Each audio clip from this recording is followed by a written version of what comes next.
Најмалку 200 загинати и повеќе од 1400 повредени, од кои 90% цивили, пријавило Министерството за здравство на Иран по петиот ден од почетокот на војната помеѓу Иран и Израел.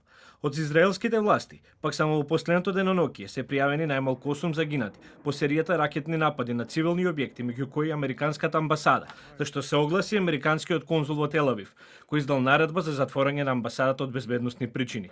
По последните напади на цивилни објекти се огласи израелскиот министер за одбрана, Израел Кац, кој испрати отворена закана кон Иран, велејќи дека жителите на Техеран ќе ја платат цената за нападот на Иран врз израелски цивили. Арогантниот диктатор во Техеран стана кукавички убиец кој ги таргетира израелските цивили за да ги спречи израелските одбранбени сили да продолжат со нападите, што ги осакатуваат воените капацитети на Иран. Жителите на Техеран наскоро ќе ја платат цената.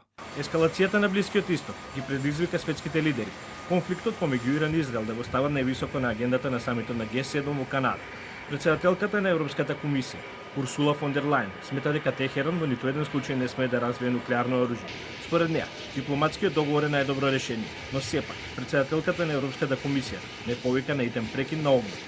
Од друга страна пак, францускиот председател Емануел Макрон ја отфрла идејата на американскиот председател Доналд Трамп за можноста рускиот председател Владимир Путин да биде посредник на преговорите меѓу Иран и Израел за прекин на огнот, откако пропаднаа преговорите на САД и Иран за нуклеарната програма на Техеран. Макрон во изјава за ABC News изјавил дека Русија нема кредибилитет да биде посредник во овој конфликт. Не верувам дека Русија, која во моментов е вклучена во конфликтот со висок интензитет и со години ја игнорира повелбата на Обединетите нации, може да биде посредник. Инаку, досега околу 40.000 странци, повеќето туристи, моментално се заглавени во Израел, меѓу кои 22 македонски државјани, зашто Министерството за надворешни работи отвори посебна линија која ќе им одлесни полесен пристап до информации на сите засегнати македонски државјани.